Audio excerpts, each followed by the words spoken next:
Tudo bem, meus caros? Sejam todos bem-vindos a mais uma das nossas aulas, sempre trazendo aqui as referências do Catecismo Tradicional de São Pio X. Hoje nós vamos começar, então, uma nova fase dos nossos estudos. Até agora, nós nos ocupamos, durante todas essas aulas, de estudar a doutrina, a revelação, ou seja, aquilo que foi ensinado aos homens vindo de Deus, a doutrina da Igreja. Agora nós vamos inaugurar uma fase que é a fase que eu diria ser a fase dos deveres. Portanto, nós temos o estudo do conhecimento, da revelação.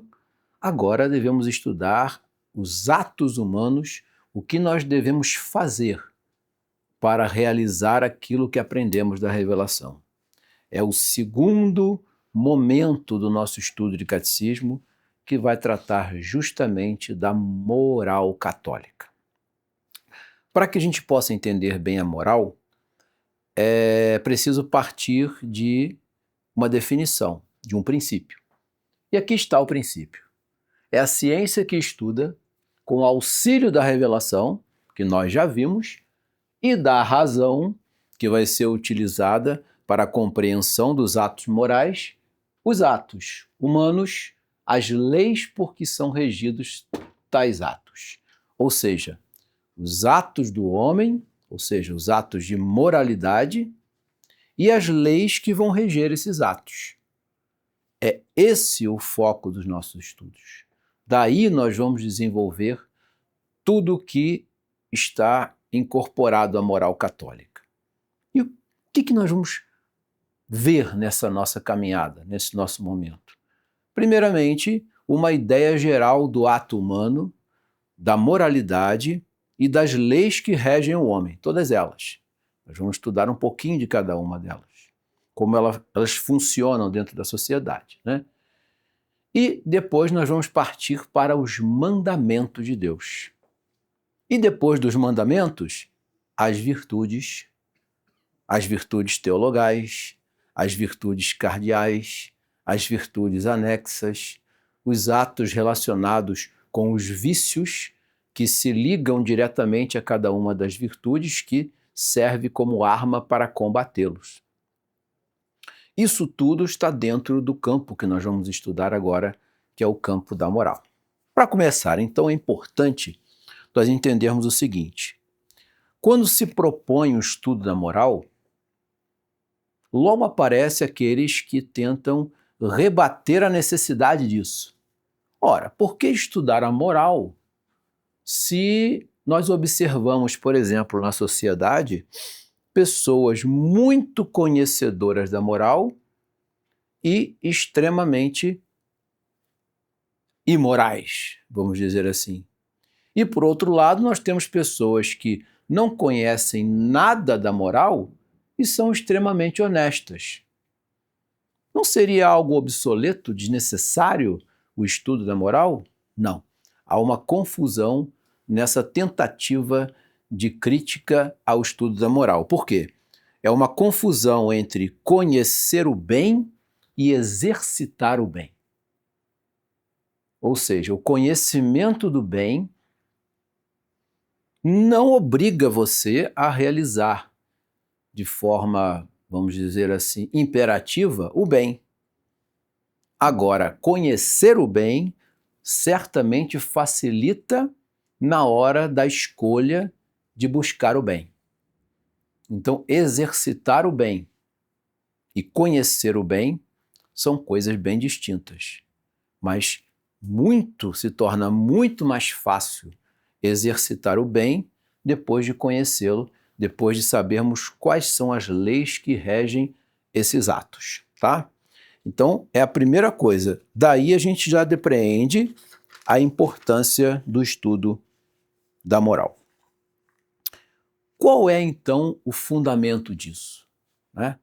O fundamento da moral, ele diz respeito à vontade deliberada que todo ser humano deve ter na hora de conhecer o que é bom ou o que é mal. No momento em que nós tomamos conhecimento de algo, a nossa consciência imediatamente vai emitir um laudo. É quase um laudo técnico. Você conheceu alguma coisa, e imediatamente a consciência vai dar o seguinte laudo: isso é bom, isso é mal ou isso é indiferente. Por que a consciência emite esse laudo? É a grande questão. Ela emite esse laudo porque dentro da natureza humana já existe impressa leis que regem todos os seres humanos. Então, no momento em que eu vejo alguma coisa nova, eu tenho condições de emitir esse laudo. Esse laudo que vai me dizer se o ato é bom, se o objeto é bom, se o objeto é mau ou se o objeto é indiferente, né? Logo, quando esse laudo é emitido pela consciência, nós julgamos a coisa. Na hora em que a gente julga, imediatamente a consciência fala assim conosco, né? Se o objeto é bom, eu devo fazer, devo aceitar. Se o objeto é mau, o que a consciência vai mandar imediatamente? Rejeitar. Então notem, né? Você percebe que algo é bom, você quer. Ao verificar que algo é mal, você vai repelir.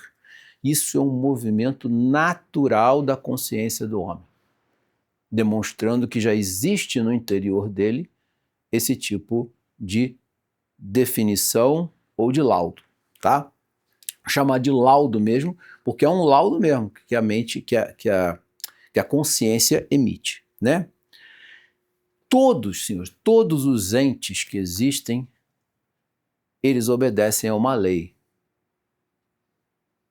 Essa lei pode ser categórica, pode ser uma lei que torne o ente escravo dela, ou pode ser um ente que tem a possibilidade de escolher livremente o bem. No primeiro caso, eu estou falando dos animais irracionais, que são escravos da sua natureza. As leis que existem para eles são imperativas. O gatinho, ele vai nascer de uma gatinha e vai aprender a tomar banho lá com a língua e vai fazer os mesmos atos que todos os felinos domésticos fazem. Tá? Ele não tem como fugir daquilo. Ele pode conviver com um cachorro que ele não vai aprender a latir. Então você nota, eles são escravos dessas leis. Agora, diante disso, a gente entende a liberdade humana. O que é a liberdade humana? É a capacidade de conhecer a lei e livremente realizá-la. Mas aí tem um problema. Porque se eu realizo ela livremente, eu tenho a liberdade de fazer o bem, existe uma possibilidade de rejeitar o bem. Reparem, é uma possibilidade, não a liberdade de rejeitar o bem. Quando eu fiz o laudo e vi que era ruim, não, eu não quero. Mas eu posso dizer, quero, porque é ruim. Posso? Não. Eu tenho essa capacidade. Mas, na verdade, a liberdade é sempre para escolher o bem. O gato não pode fazer isso. O cachorro não pode fazer isso. O cavalo não pode fazer isso. Tá? Nenhum outro ente que não seja humano. Isso que não seja humano. Isso é a liberdade do homem. Tá? É essa livre escolha do bem. E é isso o cerne da moral. O que é a moral? É escolher aquilo que é bom. Tá? Então, é importante nós termos essa visão, né? Curiosamente,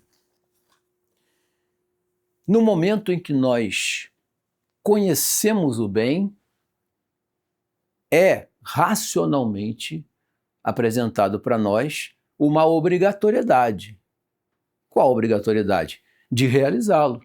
Só que é uma obrigatoriedade que é apresentada para nós pelo Criador. Mas ainda assim há a possibilidade de negar. Mas nós somos obrigados a fazer o bem racionalmente. Porque não é possível. Eu chego à conclusão de que algo é bom e eu não quero para mim? Ou chego à conclusão de que algo é péssimo, isso eu quero para mim? Isso é irracional. Se nós pararmos para pensar tudo aquilo que nós escolhemos para nós, é porque chegamos a um laudo de que é bom. E se é bom, olha, eu tenho que aderir a isso. Tenho que aderir a isso. Mas veja bem, é uma decisão livre. Eu tenho que aderir a isso, eu vou aderir a isso, eu vou realizar isso. Os animais assim não conseguem realizar, tá? Qual é então o grande objeto da moral? O bem, né? E o que é o bem? O bem é a conformidade com a ordem natural das coisas. Isso é que é o bem. Eu tenho que me conformar com o objeto que eu encontrei. Né? Se eu encontrei algo que eu considerei benéfico para mim, eu tenho que aderir a tudo aquilo que o objeto é, usá-lo da forma correta, segundo a sua natureza. Dessa forma, eu uso bem aquilo. Ou seja, eu cheguei à conformidade com a ordem natural daquilo que eu encontrei. Nessa hora, duas coisas trabalham na nossa cabeça: a voz da razão e a voz da consciência. Se eu equilibro essas duas coisas, a voz da razão e a voz da consciência, todas as minhas escolhas serão boas. Qual é o grande problema? O pecado original. O pecado original vai fazer uma bagunça dentro dessas nossas capacidades, e aí é a hora que a gente vai precisar da graça. É aí que entra a graça, né? Porque se depender tão somente das nossas necessidades, né, das nossas capacidades tortas, vamos acabar escolhendo o que é errado, tá? Isso é importante a gente guardar. Então, se nós já nascemos com isso, de alguma maneira isso faz parte de nós, alguém deu para nós. Né? Daí entra a figura do Criador, porque quem cria o homem e já bota nele essas capacidades não é o próprio homem. Porque se houve um primeiro homem, e tem que obrigatoriamente haver um primeiro homem, porque senão nós chegaremos a um infinito de origens, né? Um ser, para dar origem a outro, ele precisa ter começado de um primeiro, e esse que começou tem que ser maior do que aquele que foi criado. Senão eu não vou parar nunca a origem do homem. O homem é infinito, né? Então, quando Deus cria o homem, ele já dota o homem de todas essas coisas. Logo, se Deus é que nos dotou disso, essas coisas nós devemos ter em vistas de voltar para Deus. Então, Deus é aquele que se torna o Senhor, que quer de nós as decisões livres para alcançar o bem. Isso é muito importante, porque daqui a pouco, quando nós falarmos dos tipos de moral que existem no mundo, vocês vão ver que tem uma que diz que a realização da moral, o bem dela é a própria realização em si mesmo. Mas daqui a pouco nós vamos chegar nisso, tá? Então Deus é o objeto máximo do bem, o sumo bem, o máximo bem que nós poderemos alcançar, porque afinal de contas foi Ele que pôs isso em nossa natureza, né? Pois muito bem. Outra coisa que a gente pode depreender disso é o seguinte: se nós não podemos abrir mão de obedecer a essas leis, é porque nós não fomos o autor dela. Porque, em regra geral da ordem, do estabelecimento de uma regra, de uma ordem, de uma lei, quem cria a lei tem que ser maior do que a lei. Senão ele não tem poder para criar a lei. Eu não vou entrar nem na discussão relacionada a Jean-Jacques Rousseau e Montesquieu, que já desviaram isso para outros caminhos. Mas antes do iluminismo, isso era claro no mundo inteiro. Se eu legislo, eu tenho que ser maior do que a lei. Se eu não tenho condições de tirar essa lei de dentro de mim, é porque alguém colocou essa lei em mim. E se alguém colocou essa lei em mim, é alguém maior do que eu. Então não fomos nós que fizemos. Logo, temos obrigações para com esse que nos deu essa lei. Veja, isso tudo são esquemas estruturais de razão que nos levam a entender o motivo da obrigatoriedade moral. Isso é muito importante, né? Logo, esse legislador, que é maior do que nós, só pode ser Deus. Daí, ele é o objeto máximo da moral, né? E por quê? Porque nosso Senhor passa a ser Senhor e Redentor. No caso da moral cristã, você tem que levar em consideração que Deus não só é Senhor, como também Redentor, tá? Isso aí é importante porque foram dois atos, né? O ato de criar e o ato de redimir, que faz de Deus, então, esse sumo bem duplamente concebido no ato da moral, no ato de escolher o bem. Logo, Deus é o sumo bem, tá? Esses princípios norteiam o entendimento da moral e dos atos humanos que deverão ser realizados por nós. Mas vocês sabem que existem outros tipos de moral espalhadas pelo mundo, diferentes dessa que eu estou falando. Como seria, então?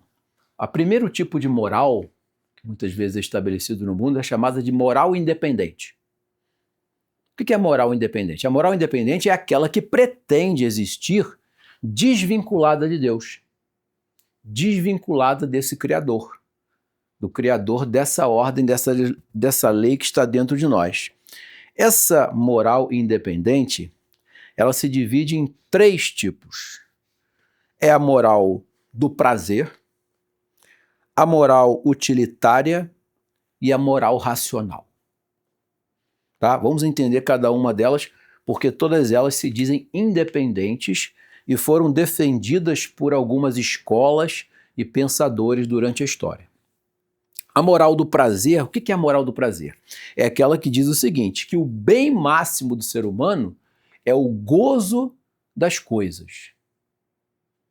Então, o bem máximo, o sumo bem para esse tipo de moral é só prazer, prazer, prazer, prazer, ter o máximo de prazer possível em todas as coisas.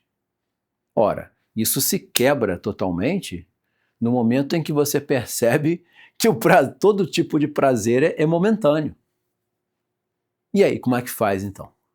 Se todo prazer é momentâneo, ele acaba e logo em seguida vem dor, vem vazio, vem sofrimento, então o bem último do homem é esse tipo de prazer, né? Logo em seguida o sofrimento está às portas, né?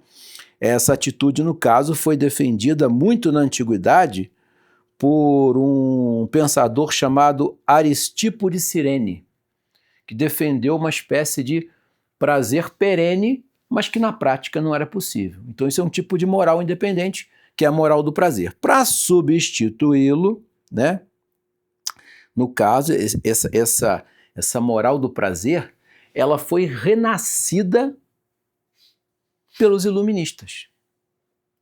Principalmente as figuras dos enciclopedistas, né? D'Alembert e Diderot. Eles vão voltar com essa questão do moral do prazer, da moral independente de Deus. O homem deve buscar essas satisfações, né? Só que cai por terra imediatamente. Cai por terra porque essa moral ela não se sustenta, porque não dá para ter prazer o tempo todo. Um dia ele acaba, né? Foi então tentada uma substituição de uma outra moral independente, que chama-se a moral utilitária. O que seria essa moral utilitária? É uma espécie de, como eu vou dizer, substituir a moral do prazer utilizando-se dos sofrimentos que aparecem no meio desses prazeres.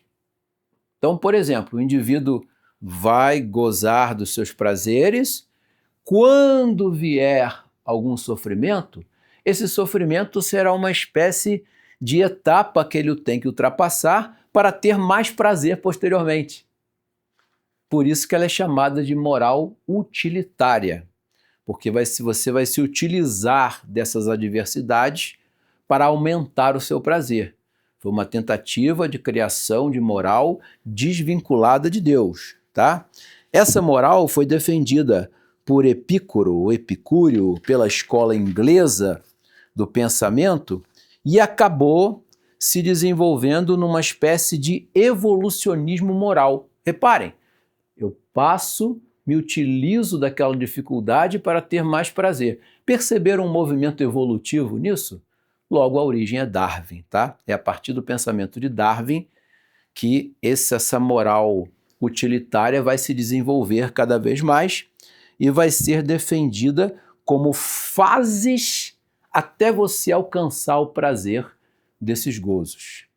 Também não vai se, como dizer assim, se estabelecer, porque nem sempre as fases desse sofrimento para levar a outro prazer serão realizadas tão prazerosamente. Você talvez não alcance isso depois. Elas caem por terra, mas dominou as mentes desses pensadores durante todo esse tempo. E aí vão tentar a última solução de moral independente, que é a moral racional. O que seria a moral racional? Essa é a mais estranha de todas, que é a moral que admite, de fato não dá para ter prazer o tempo todo. Também não dá para obrigatoriamente fazer com que haja uma evolução moral. Então é preciso realizar os atos morais por eles mesmos. Então qual é o prêmio da moral para o moralista racional? A própria realização do ato. Mesmo que ele não traga prazer, mesmo que ele não traga alegria, mesmo que ele não evolua. Eu realizo os atos que eu preciso realizar pelos próprios atos. É uma coisa meio imanente. Quem propôs isso? Kant. Ele é que vai levantar essa bandeira muito inspirado nos imperativos categóricos, né? Quem estuda Kant sabe dos imperativos categóricos, que são coisas que existem, que precisam ser realizadas e que o bem está na própria realização da coisa.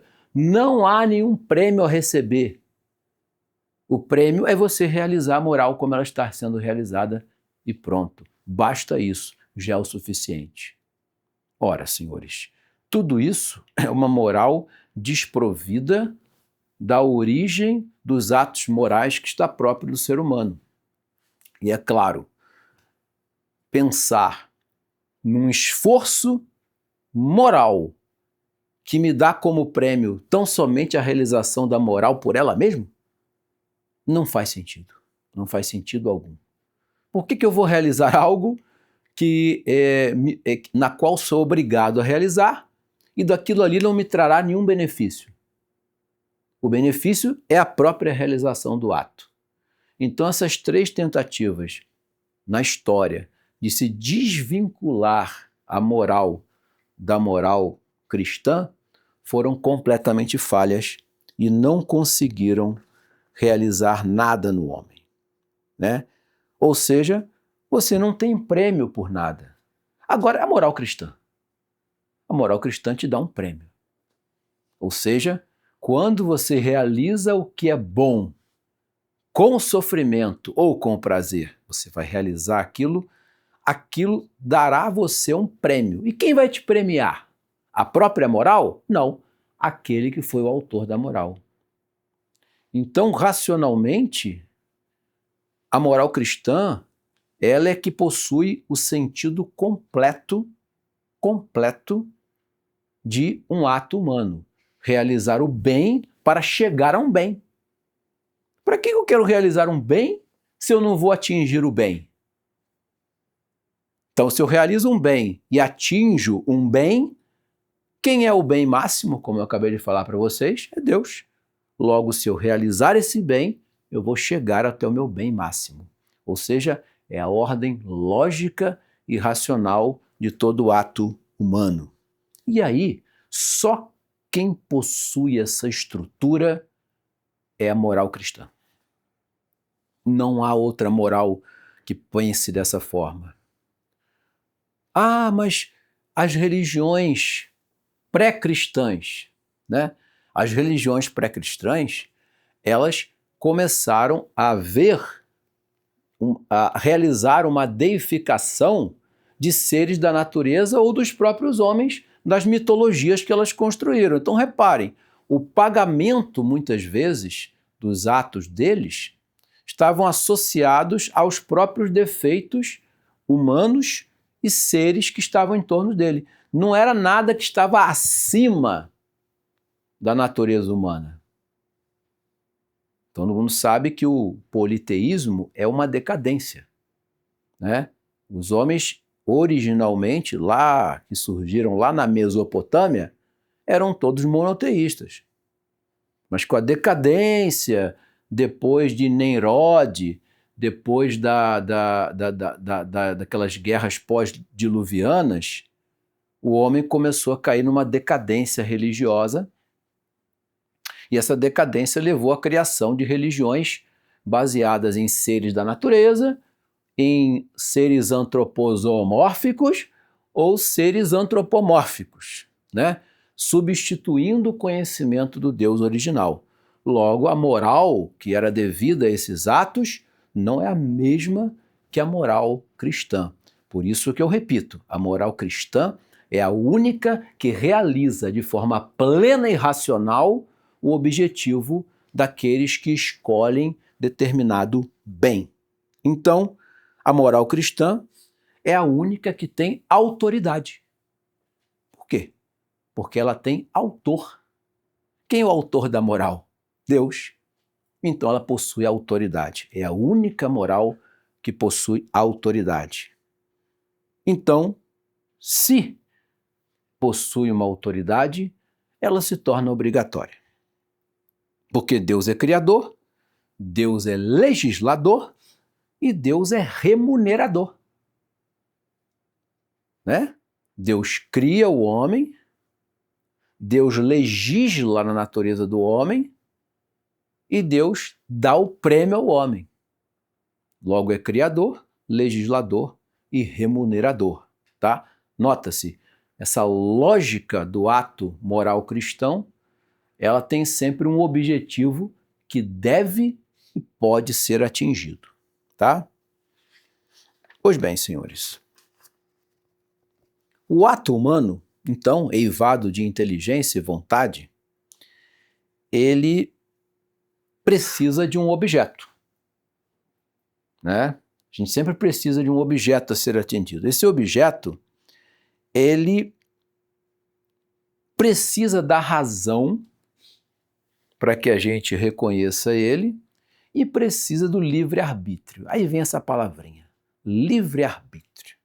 O que seria o livre-arbítrio? O livre-arbítrio é a inteligência escolhendo o bem amparado na razão.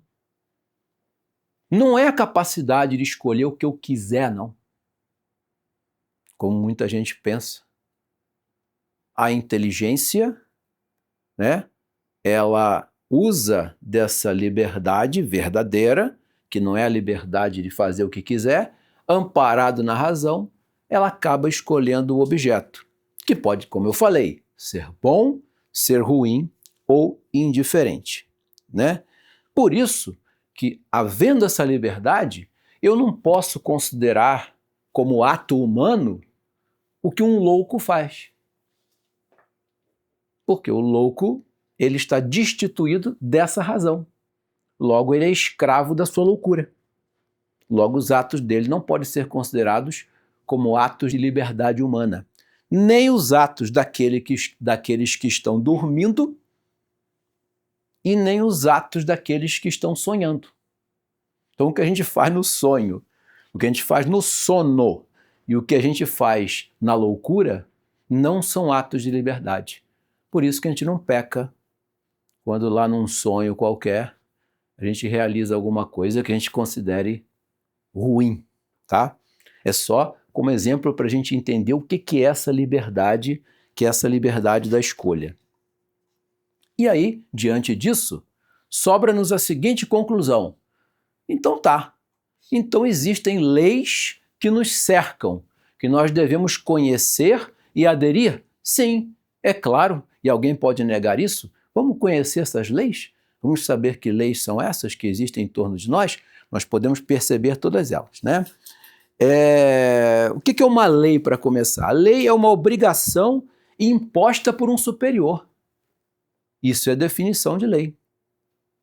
Que nome eu posso dar a qualquer lei que é imposta por um superior? Um mandamento. Por isso que chama-se 10 mandamentos. O que é um mandamento? É um superior que impõe uma lei. Então, toda lei imposta por um superior é um mandamento. Daí a gente usa, né? O mando, né? Deus manda, o chefe manda, né? Ou seja, porque quando um superior te impõe uma regra, você tem um mandamento diante de você. Esses mandamentos podem se referir também a outros tipos de leis, como, por exemplo, as leis físicas. O que é uma lei física? Eu diria que a lei física é uma lei fatal. O que é uma lei fatal? É aquela que acontece independente do que a gente pense ou não. Exemplo, a dilatação dos corpos pelo calor. Isso vai acontecer sempre? Vai. Vai falhar alguma vez? Não vai. Vai acontecer exatamente do mesmo jeito todas as vezes que um corpo for aquecido. Isso é uma lei fatal, é uma lei física, né? Agora, existe a lei moral, que é o que a gente está falando já desde o início da aula. A lei moral, olha que interessante. A lei moral obriga, mas não fatalmente. A lei do calor nos corpos, ela obriga fatalmente. A lei moral obriga, mas não fatalmente. Por quê? Você está obrigado a escolher o bem, mas existe a possibilidade de não realizar. Entenderam a diferença da lei física para a lei moral? Uma acontece fatalmente. A outra, ela é obrigatória, mas não fatalmente, tá? A outra lei que nos cerca também é a lei natural. Essa que eu já estou falando desde o início, que é, na verdade, a lei que Deus imprimiu dentro de nós, dentro da nossa natureza, e as leis que regem a natureza de todos os seres. Só que aconteceu na história é que o homem, apesar de ter essa lei, ao mergulhar na decadência, esses homens começaram a transgredir a lei natural. Começaram a se acostumar com coisas que não eram naturais. E aí Deus precisou tornar essa lei natural positiva. E como é que ele fez isso? Lá no Monte Sinai, dando os mandamentos a Moisés. Então ele vai chegar e vai pegar tudo que já estava dentro da natureza humana e manda escrever. Escreve. Por que escreve? Para que o homem não tenha mais a possibilidade de esquecer-se daquilo que estava dentro dele. Agora, as leis de Moisés, os mandamentos, eles valeriam e estavam lá para que todos obedecessem. Ah, vocês esqueceram? Pois agora vocês não vão esquecer mais. Está escrito. Por isso que Deus chamou Moisés e deu os 10 mandamentos, porque a coisa já estava sendo esquecida. principalmente pelo povo hebreu. O povo hebreu já estava quase adorando os deuses egípcios, né? Então precisou a vinda de Moisés para relembrar aquele povo das suas obrigações naturais. Prova disso? Vamos pegar lá. Qual é o quarto mandamento? Honrar pai e mãe. Vamos lá. Existe alguma civilização, em alguma época da humanidade, cristão, não cristão, pré-cristão, neolítico, paleolítico, chame lá do que vocês quiserem, aonde o filho não era obrigado a honrar o pai, a mãe? Nunca existiu. Quem botou isso no coração deles? Matar alguém sempre foi crime em qualquer civilização. Ah, mas tem os excludentes. Ah, se for meu inimigo, eu posso matar. Tá bom.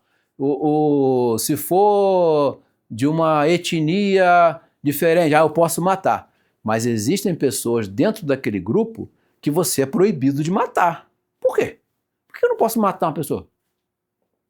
É porque isso está marcado na alma de todo ser humano, mas já estavam se esquecendo disso. E aí foi lá, pá, não matar, não pecar contra a castidade, não desejar os bens alheios, não desejar a mulher do próximo, honrar pai e mãe. Tudo isso precisou ser escrito para que o homem na história não mais esquecesse, tá? E Deus então resolve, então, de alguma maneira, deixar essa coisa como que um caminho de preparação para a lei definitiva. Já já a gente vai chegar na lei definitiva. Essa preparação teve fases, tá? Então você tem aí a lei primitiva.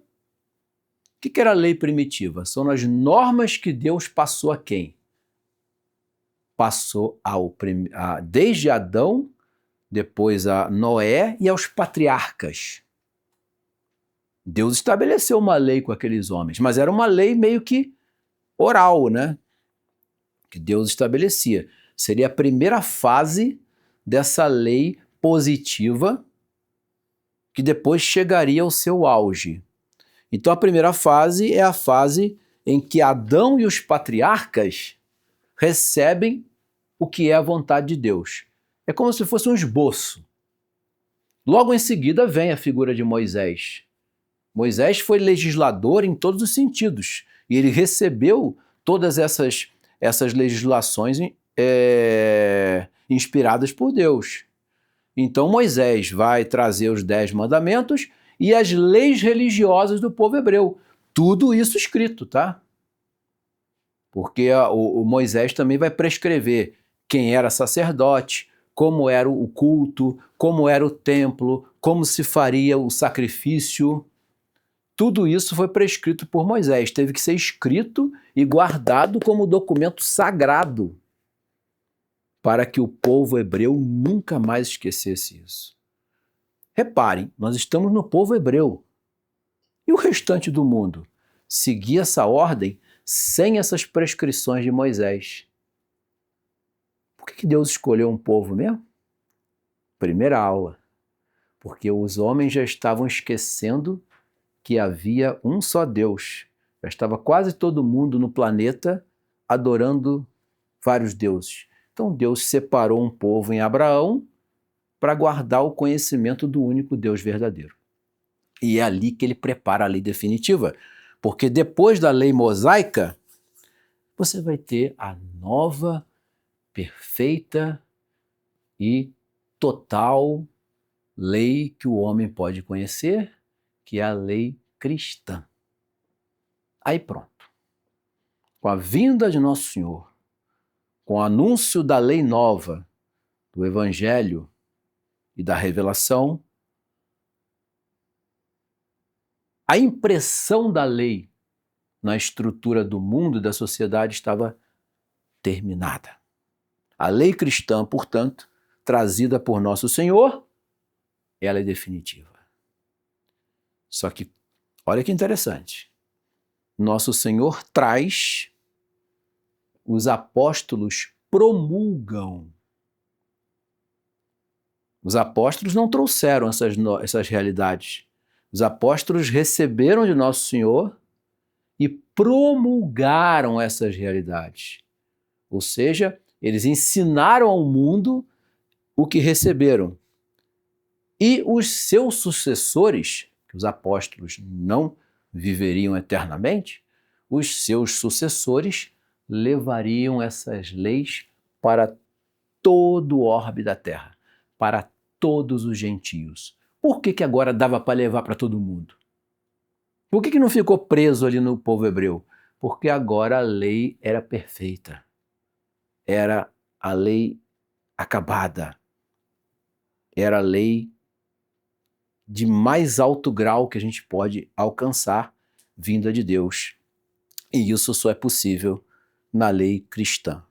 Tá? Deus não se contentou, então, em esculpir a lei só no nosso coração. Ele vai deixar essas leis por escrito. E agora, com a revelação cristã, a Igreja Católica fica responsável pela divulgação dessa nova lei que vai nascer, tá? Isso é muito importante de nós entendermos.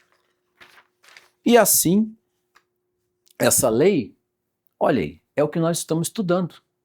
É a fé, a moral e o culto. A fé nós já estudamos, né? O credo, os ensinamentos, o culto nós vimos na liturgia. E agora o que nós estamos vendo é a moral. Então essa lei cristã compõe a fé, a moral e o verdadeiro culto de Deus. Tudo agora tem caráter definitivo, completo. Fechou o problema. Para por aí as leis que existem? Não. Existem leis agora que são secundárias, porém necessárias. Se existe apóstolo, se existe sucessor dos apóstolos, existe uma instituição que é a Igreja Católica. Sobre esta pedra edificarei a minha igreja. Se existe uma instituição, é lógico que uma instituição precisa de leis.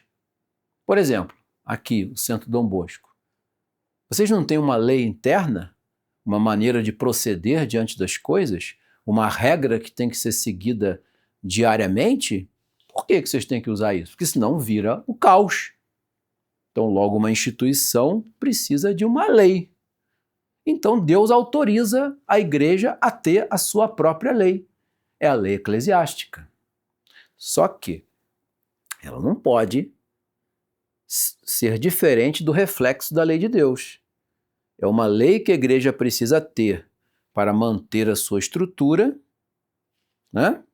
E mantendo a sua estrutura, ela vai existir enquanto instituição, apesar de divina, preenchida por homens.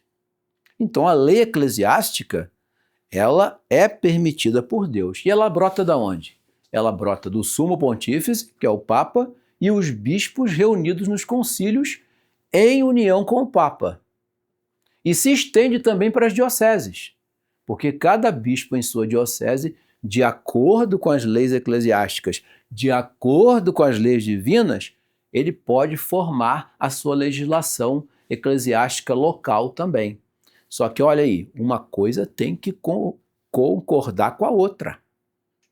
O bispo, por exemplo, não pode instituir algo na diocese que viole um mandamento de Deus. Essa lei seria iníqua, mesmo que viesse de uma autoridade competente. Então, uma coisa sempre corrobora para com a outra. Isso é a lei eclesiástica. E a última das leis, que Deus de alguma maneira permite e quer que seja também boa e organizada, é a lei civil. Não existe a lei civil na sociedade? O Estado não precisa ter a sua lei? Os estados, membros, não precisam ter suas leis? Os municípios não vão se organizando com suas leis? Perfeitamente, né? O rei não pode, na sua monarquia, legislar? Pode.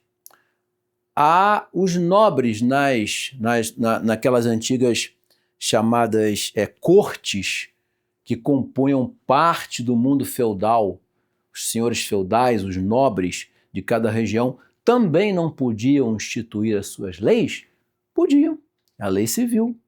E, mais contemporaneamente, as assembleias legislativas dos deputados, dos vereadores, eles não podem estabelecer as leis também? Podem. Tudo isso é permitido por Deus, desde que haja uma correspondência ao bem último. Então vamos lá. Lei civil, lei eclesiástica, a lei da revelação dada por Deus. Essas três coisas têm que estar uma refletindo a outra. Por quê? Início da aula. O bem último de tudo é Deus. Então, quando o Estado legislar, ele tem que levar em consideração a lei de Deus. Mas cuidado! Levar em consideração a lei de Deus não é o Estado se intrometer em assuntos religiosos e nem a igreja se meter em assuntos estatais. Existe uma esfera que seria mais ou menos assim, ó.